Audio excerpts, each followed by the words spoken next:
My name is David Ulbrich, and this is September 9th, 2007. What is your full name, sir? Jack Page Eldridge. And when and where were you born?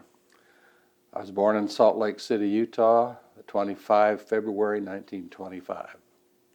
And which squadron were you in? 513. When did you join the U.S. military? 1 week before I was 18. If you got to your 18th birthday, you had to go through the selective service, the draft, but you could enlist beforehand. So I enlisted just before I turned 18 to get into the Army Air Corps. Ah, so you didn't want to be drafted and be sent someplace you didn't want to be Wanted sent. to choose what I wanted to do. I know I do a lot of work with Marine Corps history, and the Marines were like, well, I wanted to get ahead of the draft because the uniform looked great. Oh. Well, and then these guys went to Iwo Jima, and not so much fun. Oh, no. Anyway, before you joined the military, what were you doing? For example, what was the Great Depression like in Utah or wherever else you were living, and what were you doing during the early years of the war? Well, my dad died in 1939, so we were living with my grandmother in Salt Lake, and I was primarily in school. I got through high school in 1942, and then I worked for 1 year at the Hill Air Force Base depot, working on tear down and repair of aircraft engines. And so I did that for the year that I needed to get from being 17 to 18 years old. And that's about what my career was before that. Sure. The Depression was not too bad or at least my experience with the Depression was not severe. The LDS Mormon Church, for one, takes pretty well care of the people within it. I remember working in a sugar beet farm, which was a project for the church, and that was our local contribution to the church's welfare system. All right. So you had your sort of built-in social security system then. Yeah. That's very interesting. It's very still here today too. There's still the family store. I mean, the church storehouses and warehouses and things where there's volunteer work to be done all over the world. Sure. When or where were you, or do you recall what you were doing when you heard Pearl Harbor had been attacked? I was walking home from church on that Sunday about noon, maybe 1 o'clock, when I started hearing people coming out of their houses and saying they've bombed Hawaii. I think is about all we knew at the time. And so as soon as I got home, we started listening to the radio, because that's all we had in those days, and heard what had been happening. I definitely remember the first instant that I heard of it. And did that sort of patriotic fervor, that reaction, was that part of the reason why you ended up joining? Did that help motivate you? No, not particularly. I was just felt sorry for the people that were being injured or killed during that kind of a raid. But the war had been going on with the United States in the war. When I got ready to go into the military, it was 2 years later, so I guess I'm speaking of that time rather than 1941. In high school in 41 and 42, it was a lot of us were in the ROTC program, which we felt like we would be getting ready for it.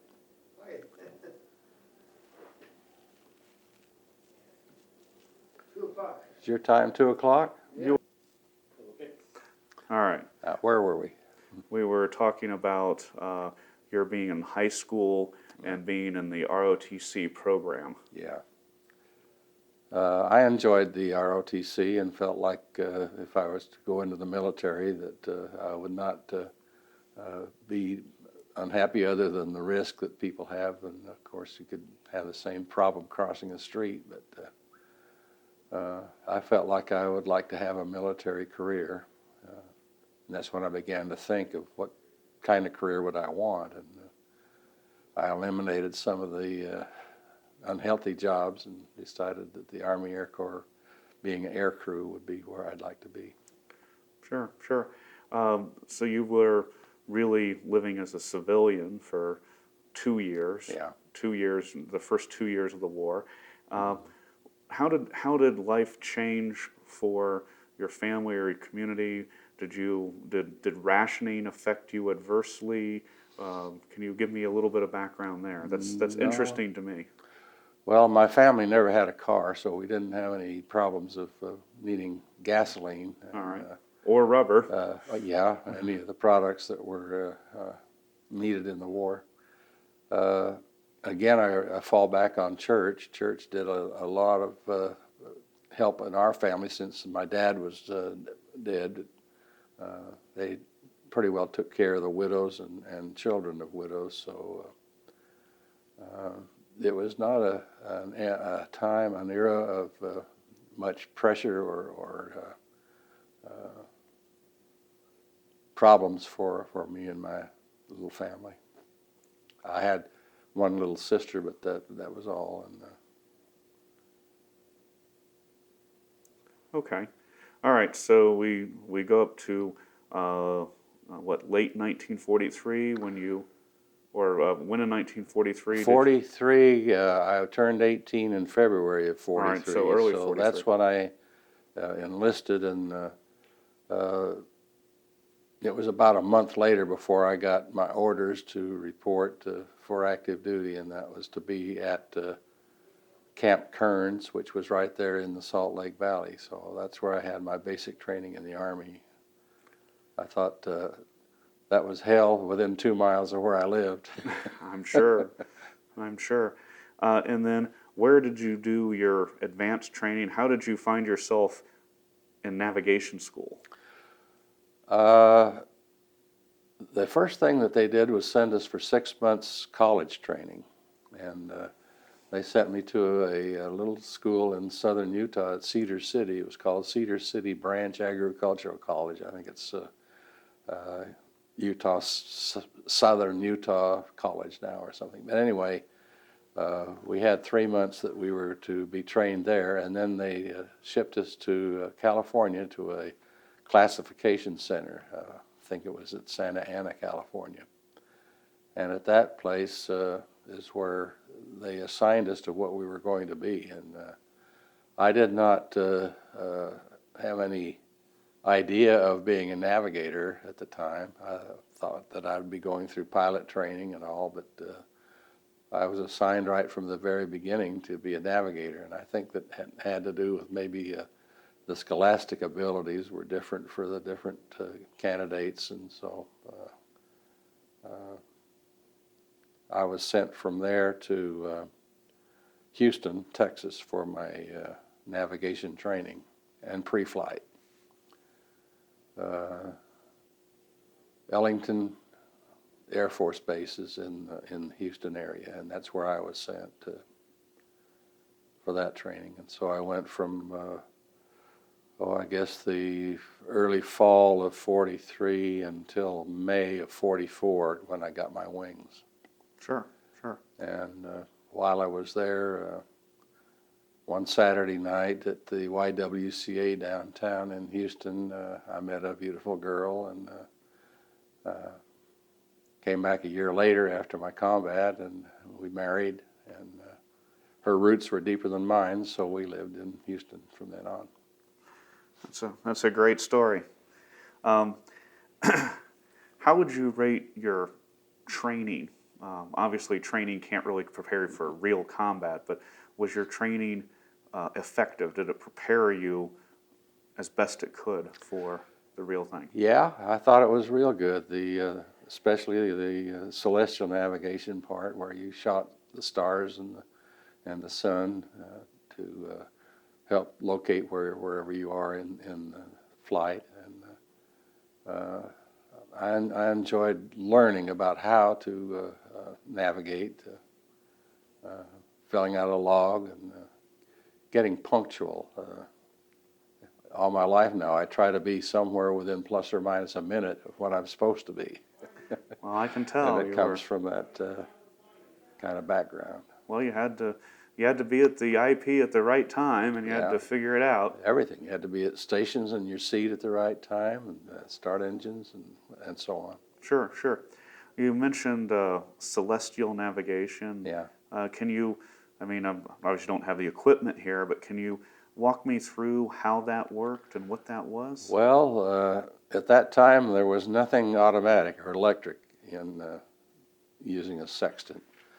There was a small, what I think they called it an A10 sextant, and you'd hold it up to your eye in the dome, and by moving a couple of knobs, you could bring the sun or star into a bubble chamber and try to get that star or the sun in the middle of that bubble and keep it there while, of course, the bubble's going all every place. But by turning these knobs, you could try to keep it in that time. And the instrument was timed. You had 3 minutes, I believe, that you were shooting before it would turn off. And then you would look at the value that it gave you, and that would give you the line of position that you would be on for that particular star. Then you'd shoot another star, and that would give you another line of position. And where those two lines of position crossed, that's where your airplane was at that certain time.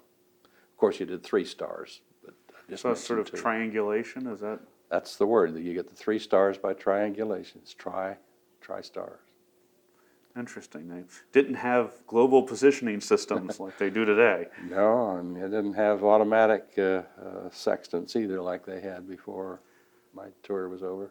That's a very good description.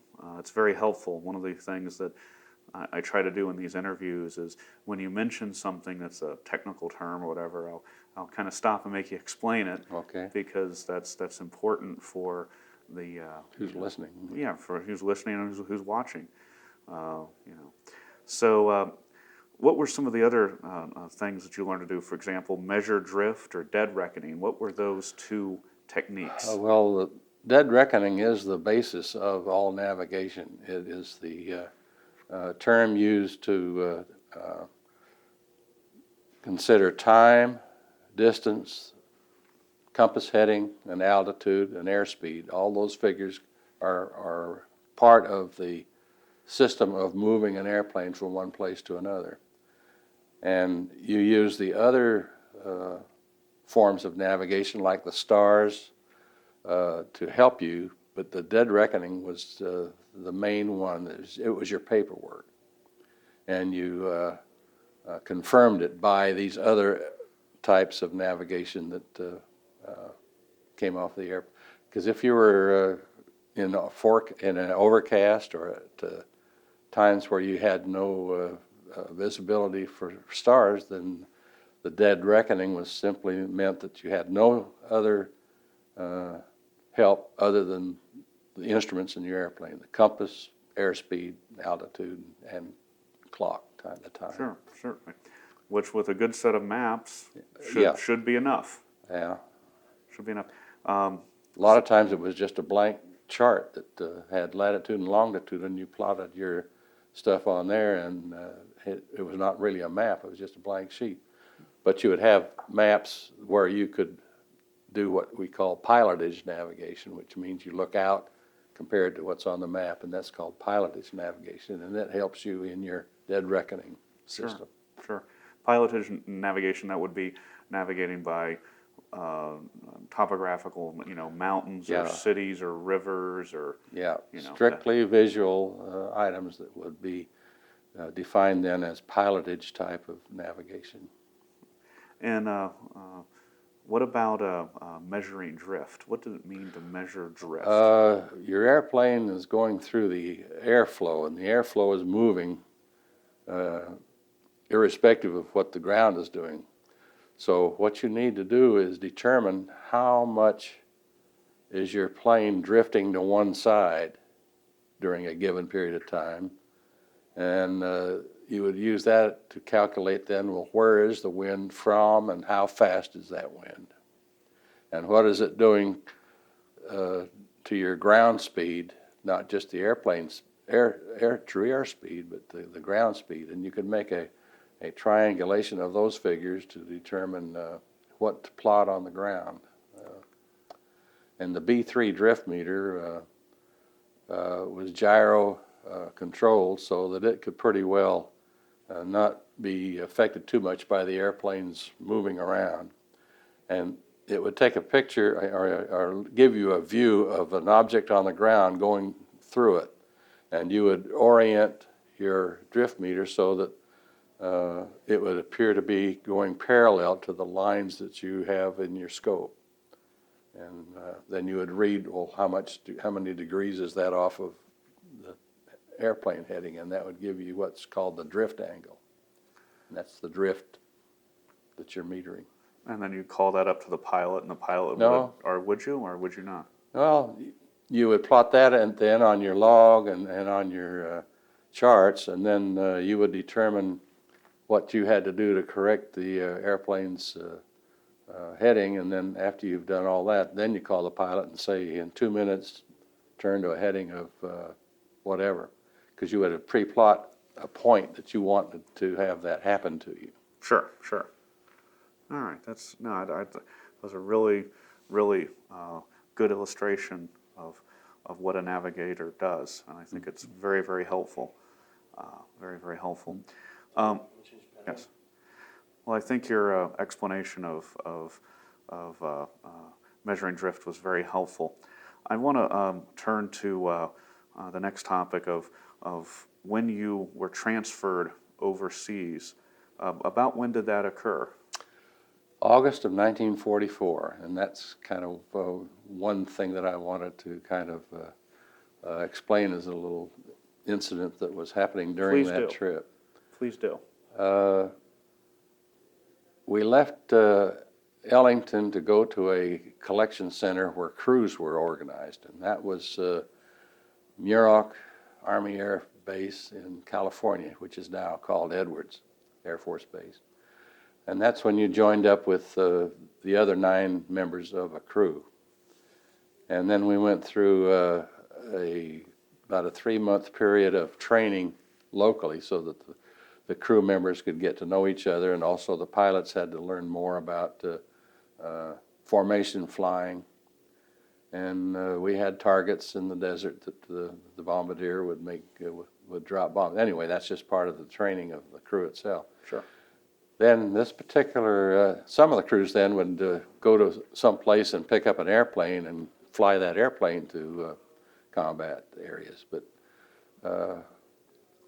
about 30 or 40 crews, that's 300 or 400 people, were put on a troop train, and we were transported by troop train to, I believe, Norfolk, Virginia, or somewhere in that area where the ships were going to depart for convoys.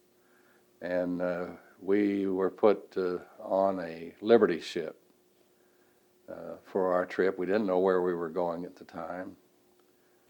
But in a Liberty ship, they have cargo holds. And the cargo holds had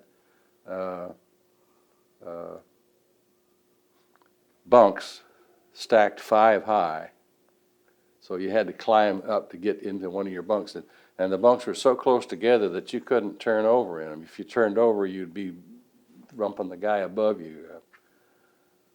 But when we left Virginia, it was a few days after a hurricane had gone through that area, so the ocean was pretty rough. And I remember how sick most of us became down there in that cargo hold. But I got out of that cargo hold and I laid on top of a canvas hatch of another hold, and I remember laying there for, I'd see the sun come up and I'd see the moon and stars come up. I probably laid there 2 or 3 days before I could even raise my head. Anyway, the ship, you'd look as far forward as you could and far back behind you, and you would see ships, just more and more ships. And there would be a destroyer that would be a destroyer escort that would be around you. Well, our ship, I noticed, was falling behind our position in the convoy. And every day we were further and further back in the convoy. And finally, one day, the convoy was out of sight. We had engine trouble of some kind that made, I think the convoy was an 11-knot convoy, and we were an 8-knot ship. So we got behind pretty quickly. And for 2 or 3 days, a destroyer would, one of the escorts would come back and check on us, and go back and continue to escort the convoy. But after about 3 or 4 days of that, we were too far behind for the destroyer to even come back to look for us. So we spent most of the time going across the Atlantic then as a lone ship. That must have been dicey. Yeah, we didn't much care for that, but it took us 29 days to get from Virginia to Naples, Italy. And if you ever had any desire to be in the Navy, that probably cured you, right? Yeah, it sure did, but it made me kind of lazy too. After I got over being seasick, then all you could do is just lay around and bask in the sun. Well, the weather was pretty good. Well, that's good. That's good. August. That's outstanding. So you got over to, you said Naples. Yeah, Naples is where we disembarked from the ship. Mm-hmm. And I believe we got into trucks. At least Naples was the area where the crews were distributed then. These 30 or 40 crews were not all going to one place, so our crew and maybe 2 or 3 others would be in trucks, and the trucks would go to a place called Manduria, Italy, which is down in the Heel area. And that was the headquarters area of the wing that we were to be assigned to. Then we were taken by truck to the next day to San Pancrazio, which is the base where we were assigned to the 513th Squadron as a crew. Okay. So what was your first combat mission like? Well, let me start a little bit before Sure, that. please. The day before, we were assigned to a tent, four men in a tent, and it's kind of a conical shaped, well, I guess you'd call it conical shaped tent. And we dug down about 2 feet into the ground to get more headroom, so that we would have more headroom in the thing. And during the night, it rained and rained, and I remember, and we slept on cots. And I remember waking up and something hitting my hand. And when we finally got awake enough to turn a lantern on, my shoe was floating in the water and bumping into my hand. So that was the start of our first mission. And we got to briefing and got to the airplane and got in the air. I don't actually recall now what the mission was, Vienna or someplace like that. But for the very first mission, the squadron flew an instructor pilot in the left seat, and our pilot was in the right seat. The co-pilot stood down, not on the airplane. And we would be in about position 3 or 4 in the formation, so that we were just in formation, but had nothing to do with leading or anything like that. And we were given maps that were British. I had never seen a British map in my life, and I remember being lost from the time we took off until we came back home. Well, that's reassuring. The mission didn't seem to be much of a problem. I probably didn't know enough to get scared at the time, and the mission was successful. Dropped bombs, but there's a lot of mass confusion for me, especially not having any idea what this map looked like. What was the easiest milk run you ever had? Or were there any easy milk runs?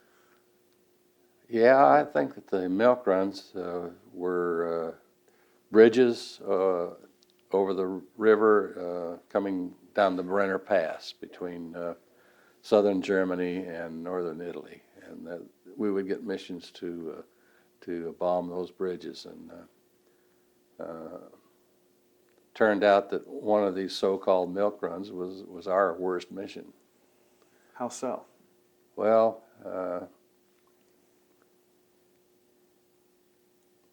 when we got to the initial point, which is the point where your formation makes no variation in course or anything to the target, it's about a 30-mile stretch that you go straight and level. So we're on the way to, this is December 29th, 1944. And we left the IP, the initial point, and all of a sudden a bright, shiny, brand new B-17 comes out and joins our formation.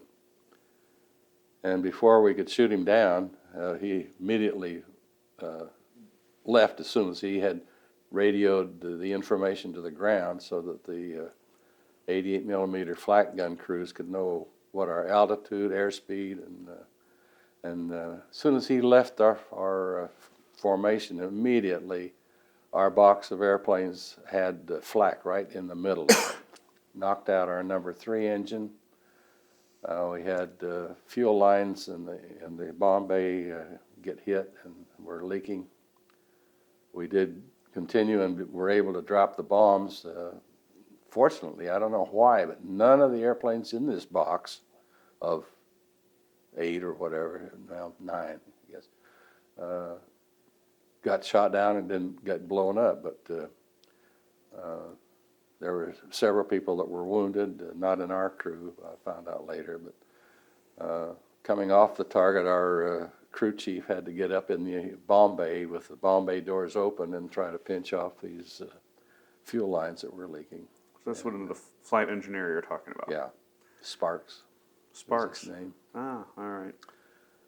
And the rest of the mission, I don't really remember. I just remember worrying about the fact that we were on 3 engines. Well, the engine that got hit smoked and did not catch fire, and he was able to get it feathered. And so it was just a dead engine, which was very lucky for us. But that turned out to be the closest mission to being harmed of all of them. The others, there were a lot of missions that had a lot of flak going on, but nothing as much an emergency for us as that one was. Sure, sure. So at your stage, you're there a little later in the war.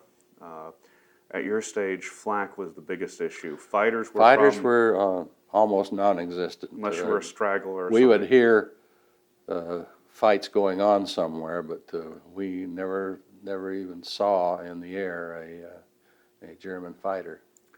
I understand that they would tend, if they came out, they would tend to prey on stragglers, lone aircraft moving slowly. Yeah. So do you remember if you were a straggler coming back on No. that mission? Well, I don't remember it, but I'm sure we were. We couldn't keep up with it. Sure. But that was such a short mission. Brenner Pass was only maybe an hour and a half north of the enemy lines. All right, so it wasn't like a long one like Ploiești or Vienna. Vienna, München, Munich. Munich, yes. So were those the toughest targets? Yeah. We got there after the Ploiești missions were over. Fortunately, we didn't have to go there, but then our main targets would be Wiener Neustadt, where the Me-109s were made, the fighters were made, just south of Vienna. Vienna itself, Munich, Innsbruck, sometimes Bucharest. I think we had missions as far north as Prague. I don't think we could go any further. We could not go into West Germany, where Frankfurt and all those heavy targets were. That was the 8th Air Force out of England. that Yes, took the care of that. Hollywood Air Force, right? Yeah, but that's where the fighters were. Too. Yeah, well, yeah, that's the whole thing, you know.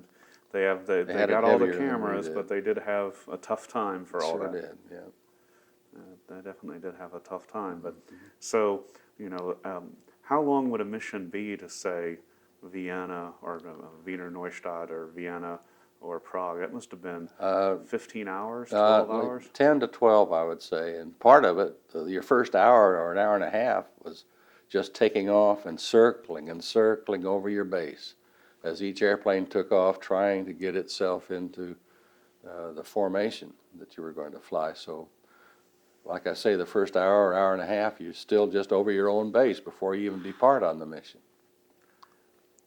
When you got your aircraft to the IP, and as I understand it, even if you weren't lead aircraft as navigator, you still knew where you were. You had to know where you were in case Yeah. you fell out of formation. So you Well, get and the home. intelligence people, G2, wanted to have the navigators observe bomb strikes and whether there's any fighter problems. You were the observer for that part of the mission. For the actual bomb run. Yeah, and I had kind of an interesting incident happen during Please, that time. tell me.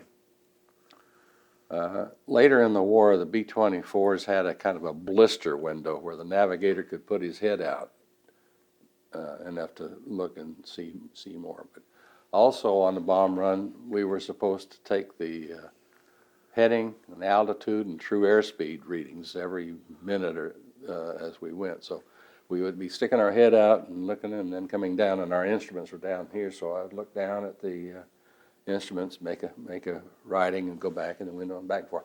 One time when I went back to the window, there was a hole in it about 1.5 inches in diameter, and I found that piece of flak buried in the radio behind me. So if my head had been in the wrong place at the right time, I wouldn't be here today. Yeah, yeah. That's brings up another point that I want to ask you about. You know, it's you know, how did you deal with the sort of seemingly randomness of this? It's often said that there's no atheist in foxholes, and to what degree did your experience affect your I religious faith? remember on those missions, especially to Vienna, the navigator stands all the time. He doesn't have a seat on the B-24. You stand and you have a ledge that you do your homework, your log work, facing back toward the pilot's legs above you. And when you go on the bomb run, then you turn and leaning up against this ledge. And I remember on at least one mission, I remember saying, "No hits, no hits, Father." No hits. Just kind of repeating that until we could leave the target area. That's kind of tough on a navigator because he has nothing else to do but get scared on the run in there. Well, then the bombardier's got too much going on. Yeah, you wake him up at the IP and Yeah, that's he right. looks at his That's right. He's got guard his in head sight. down. He's got his head down. So wow, wow. That was my reaction to the heavy missions. There's other missions where I didn't feel like I'd have the problem, but I was always spooky about Vienna. Munich really wasn't as bad as Vienna because they didn't have quite as many guns. You'd hear maybe of 400 guns over Vienna and maybe 250 to 300 over what we call München. And they weren't as accurate as Vienna, the air crew, the gun crews. My father was a bombardier, and he used to say Vienna or Wiener Neustadt, that area. He said that the flak was thick as pea soup. Yeah. And he could look off ahead and see the flak boxes, and you're just, you're sitting duck. You're flying at steady airspeed. You're not moving, and you're sitting ducks. So it's no evasive action was possible. No. So anyway, that's something. From the initial point to the target, no evasive action of any kind of any crew. And then I guess when there were fighters, the fighters would pester you, but then when you went into when you got closer to the flak, the fighters would lay off. Yeah, that was what we were told, and of course, we never did get hit. Didn't get attacked by fighters, but we knew that was their plan. Did you later in the war, when you were flying, did you ever know of or see any escorts, say P-38s or P-51s? When you mentioned that, I was thinking of commenting that when we'd go on the missions up toward Vienna, we would pick up our fighter escort, and this one time we had P-51 fighters, and they were the black pilots. The Tuskegee Airmen, the Red Tails, as they Yeah, call yeah, and the chatter, you could hear some of the chatter that they would have in there, talking to each other. We didn't communicate at all with anybody. It was blackout of the radios, but we were sure glad to see those fighters come over us. Yeah, I had heard that from one of your fellow veterans that they would actually go with you through the flak. That I didn't remember. But they wouldn't be right next to it. They'd be, several thousand feet higher in some cases, basically up there to That's a good point, yeah. because, keep the Germans from flying in out of the sun. if they were there, I just didn't notice them. I was thinking about other things. I'm I sure, guess, at I'm that sure, time. I'm sure. And then, you do about 220 miles per hour in your V-24. 250. 250, and those Mustangs could do better than 400, so Yeah. they could just wing by when they needed to. Yeah, the B-17s were doing about 200, and we were doing 250. And in fact, one of the other guys told me about the B-17s. He said if his plane, I think he was a pilot, he said if he was a pilot for B-24, and he said that if he had to fall out of formation, he would try to work his way into a B-17 formation because they were so much slower that on 3 engines he could keep up. That's a good point. I hadn't thought of that. Like, well, just make sure you know the call letters and the That's just and what the I was code going to words. say. You need to know the call sign, the Because call word. I've heard a number of the veterans talk about how the Germans would have, the B-17 or B-24, and it just kind of pop up Well, from I nowhere. mentioned that B-17 on the so-called milk run, and I had heard later that a lot of the B-17s would go to Switzerland if they had injuries or malfunctions, and I think that perhaps this brand new looking B-17 had been turned over to the Germans through the Swiss. Sure. In terms For of a your price. Oh yeah. In terms of your flight crew, one of the things that impresses me is how close flight crews ended up being together, and have 4 officers and 6 Yeah. enlisted, and in other branches of the armed services, there's this void, this abyss between officers and enlisted, but not in the flight crews. Can you tell me some stories or some nicknames or? Not really. Our crew, the pilot was pretty much estranged from everybody else. Really? He had a grating type of personality that he was not liked by the crew. In fact, the co-pilot, as soon as he could, after about 5 missions, they pulled him off the crew and gave him a crew of his own, aircraft Oh wow! commander. So you're the exception that proves the I rule. think so, but the enlisted men were close together. They had the camaraderie and living together, and I ended up in the tent. Only the pilot and I. The others had, the bombardier and the co-pilot had found places elsewhere, but we were kind of an exceptional crew as far as no camaraderie. Huh. Interesting. Well, the exception proves the rule. Exception proves the rule. When you were on base in San Pancrazio, I think I have that pronounced pretty close anyway. That's good. My Italian is not so good. Obviously, you could have been flying 3 or 4 days straight, but when you had free time, what did you do for recreation or fun? The little bit of free time that you had. Well, you could go into Leachy on a truck. The 6x6 trucks would make trips down there, mail runs and et cetera. But we would hitch a ride on those trucks and go to Leachy, and that's where the Salvation Army, not the Salvation Army, Red Cross. Red Cross would Yes. have kind of recreation. You could get ice cream there, and you could see what women looked like, because you hadn't seen any before Sure. on the trip. But being 19 years old and 20 years old, I felt if I sinned, I'd get shot down the next day. So Ah, all right. it was pretty straight-laced. In fact, being Mormon, LDS didn't drink that or either. So no vino for you.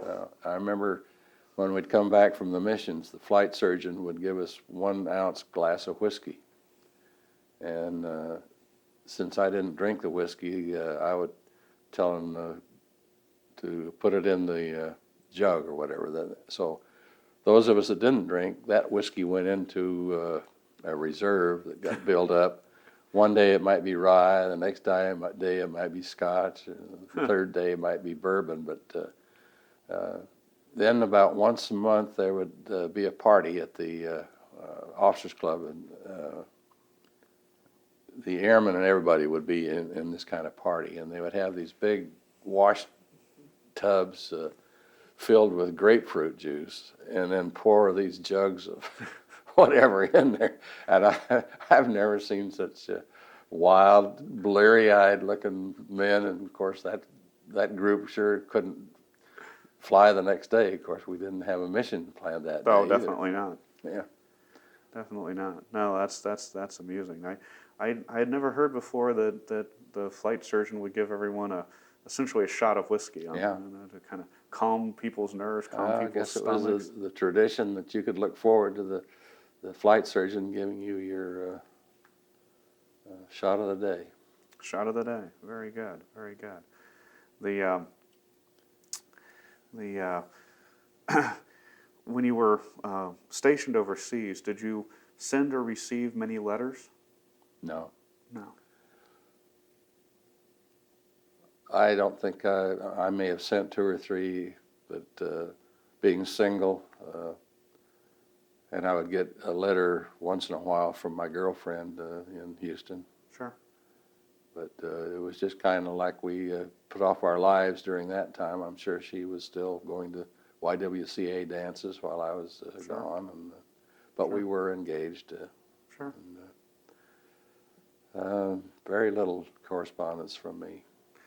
So when did you finish your missions and get shipped home? My last mission, I think, was March 30th, 1945. I became the squadron navigator. I'm not sure if I was on orders or if I was just acting squadron navigator while somebody else was gone. But anyway, I got ahead of my crew of flying missions. So I finished my missions on the 30th of March, and they were still flying missions with another navigator from the replacement squadron or whatever.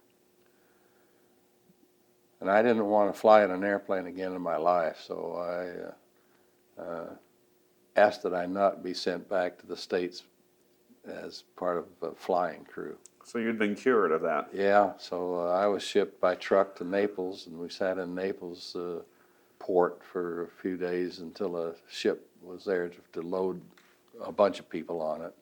Turned out to be the SS America, which had been renamed the West Point, which is the largest liner that the United States had at the time. Anyway, we loaded up people there, took off from Naples, and go around, and all of a sudden we're at Toronto, which is right in the arch of the boot of Italy.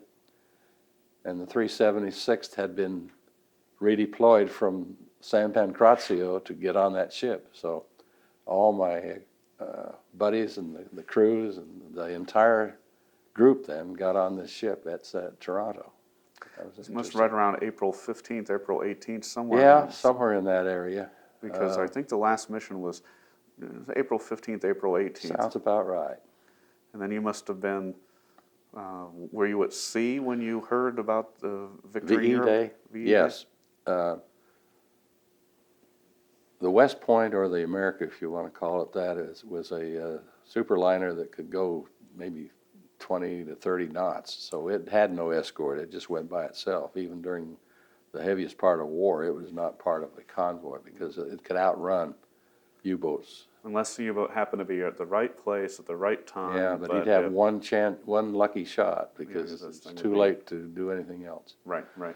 But I remember, I guess we were maybe 3 or 4 days out of Virginia when we heard of VE Day. And I remember thinking at the time, I sure hope any U-boat captains around here have heard it too. Yeah, yeah, yeah, yeah. That's right. So we had a pretty good celebration on I'm the sure. ship from that. I'm sure. And then later on, I think the sort of impressions I'm getting from your fellow veterans is VE Day was coming, and people knew it was. Yeah, coming the just missions were kind of deteriorating. They were actually looking for targets. What bridge can we hit now, and this sort of thing. And, But the one that was the real surprise was VJ Day. Do you recall? Yeah. August 1945. Yeah, I was already out of the military then. As soon as I got to the States, I got the 30-day leave, got married. My wife and I showed up at, forgotten exactly where in California. San Marcos gets in the way, but that's Texas. Anyway, we were sent for reassignment, and I was asked, well, with the points you have, we can reassign you now to B-29 service, or you can get out. Well, I had absolutely no idea that I was going to have the opportunity to get out, so I took the opportunity to get out. Kind of shocked my new wife. She was getting ready to be an Army wife, and all of a sudden we were struggling students. Yeah. There's one little incident Oh, I'd like please. to kind of... Please tell me. After I finished my missions, my crew still had missions to fly. And backing up a little bit, when our crew would go on a mission, I'm wearing the bill cap, the military cap. Mm-hmm. When we get to the airplane, then my cap I would put on my tail gunner's head, and he would stow it somewhere in the back, and then I'd retrieve it from him later. Well, when the crew was still flying missions, I had to get up at 4 o'clock in the morning and go to that airplane and put my hat on the tail gunner's head for the missions that the crew still had. And that happened about 3 times. Oh, all right. Well, it's interesting to me that some of these little traditions are not superstitious. It was a superstition I mean, with him. Little charms, little things, Yeah. whatever. I mean, this stuff, you got to have this kind of helps you Yeah. rationalize or deal with it to some degree. The other gunners on the crew were expecting me to put that hat on that tail gunner's head. Kind of a good luck charm Yeah. for nothing else. Yeah. And so then after the war was over, I take it you took advantage of the GI Bill. Yeah. And great thing, the GI Bill. Oh, it was wonderful because not only was it the opportunity to go to school, but they also had a subsistence allowance and the University of Texas at Austin had quarters, family quarters, where for $30 a month you could have quarters to live in while you went to school, and the military or the government gave us $120 a month subsistence while going to school, and that got us through. Sure. Well, the GI Bill was a great thing. It gave the men who were returning something to do, Yeah. and it also built infrastructure, long-term infrastructure to keep the economy going Yeah. and so on. And then with the housing, the veterans housing assistance, I think I don't know what the term is, but you would have also, I guess, been eligible for low interest loans for houses eventually. Well, my wife and two of the children that came along during the time I was going to school lived with her parents in Houston while I went to school in Austin at the University of Texas. And that, of course, was part of what helped get us through school, get me through school.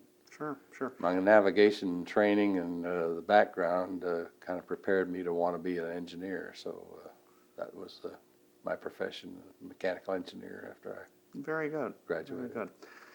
Well, I have two more questions for you as we're beginning to run to the end, though. Yeah. We'll give you the floor because of the interruptions. So certainly if there's anything else you want to say, you'd be welcome to say it. The next question I ask all the veterans, whether they're Marines, sailors, airmen, or soldiers from World War II, because I think it's an important question to ask you. Do you consider yourself in any way to be a hero for what you did? Mm-mm. Why not? Whenever somebody says hero, I say they're the dead ones. That is a It's probably a cliche, but that's how I felt about it. And during the time of doing what we were doing, I didn't feel any heroic. I'm not embarrassed or ashamed or anything of having gone through that experience, but the word hero just doesn't fit into it. You're doing your duty, you're doing what you're supposed to do, you feel comfortable doing what you think is right, and has nothing to do with people giving you a claim. I don't need that. well. This answer that you've given is what your fellow veterans of this group have given, and also I've interviewed some of the 1st Infantry Division people that went in Omaha. They're giving similar answers. I just think it's really important because in 2007, the word hero is thrown around so often that it's almost meaningless. Mm-hmm. I mean, who's a hero? So I think it's important that we measure that term and we understand what it means and doesn't mean. So, in closing, We always used to feel that the other guy was the hero, Sure. the Marines and et cetera. Well, and that's another very interesting point. I when I'm interviewing the 1st Infantry Division veterans or Marines or so on, the ground pounders, the grunts. Mm-hmm. I mentioned that my father was a World War II veteran, and part of this is just to try to build some trust or get a connection going. Yeah. And they're like, "Oh, where?" And I said, "Well, he flew out of southern Italy and did some of the later Ploesti runs," and their eyes get really, really big. And I said, "Oh, I would much rather be in a foxhole day after day than in an airplane." So it seems that the other guy always has the harder job. Yeah. And I'm just like, well. Well, the guy on the ground could do a little bit of hiding, but you couldn't hide up there in the airplane. No, that's right. That's exactly what they're saying. They said, "Oh, there's just no place to hide." So anyway, maybe a cloud bank. That's about it. So anyway, but it's just interesting to hear the different perspectives. And do you have anything else that you would like to say in closing? Any story that you might have thought about as you're talking, or any sort of closing statement? I don't really think so now. There probably will be later, but Yeah, as soon as we turn off every time you said something, that's what reminded me of what I wanted to have come up. And well, I think you did very well to kind of jog that and go ahead and say it. And I think that made this a very effective interview. So I remember getting a 10-day leave on the Isle of Capri, and I thought that was idyllic. that's everything I've heard about the Isle of Capri was idyllic. You could stand at the spot where one of the emperors jumped off and killed himself, a cliff, and look out, and there's Mount Vesuvius. In 1944, Mount Vesuvius was erupting, very active. And you could see the smoke billowing out of Mount Vesuvius and then see Naples over here to the side. So it was a very picturesque view. And remember the narrow streets on Capri, and nice hotel we stayed in. That was great. And of course, that was just a little bit of breath of fresh air from living in the goat pasture in the tents or whatever, right? Yep. And swimming, getting into the storms, right? And having to wake up and there's your shoe floating next to you. We had one mission. I guess we had been evading weather and flying all over, and so everybody was getting low on gas. So there was a fighter strip on the shore of the Adriatic, south of Vienna. Venice. Venice was still in enemy hands, so about 20 miles south of there was the front line, and then this fighter strip. So this was a strip where we could go land and refuel to get enough fuel to go back to Sanpan. So we landed there and picked up the fuel we needed, and one of our other airplanes in our group did the same thing. In this particular group, the crew was hard luck people. They had ditched airplanes, had been picked up in Yugoslavia and returned to the outfit, and they got behind in their missions because of all this delay. But anyway, they took off after we did, and they had a right wheel gear collapse, and that made their airplane veer over to the side, and for some reason there were 3 B-26 bombers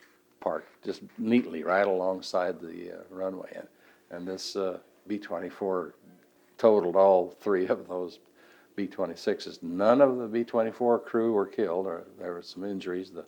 The navigator got a broken arm out of it, and but we kind of kidded them once they showed up again at home that they should get some kind of a medal from the Germans for for being aces and wiping out part of our Air Force. And when I was squadron navigator, this navigator, still with his arm in a sling, the rest of his crew, I think, had gone home, and here he was, been overseas about 2 years now, trying to get for the missions. And so I remember scheduling him for his last mission, still with his arm in a sling.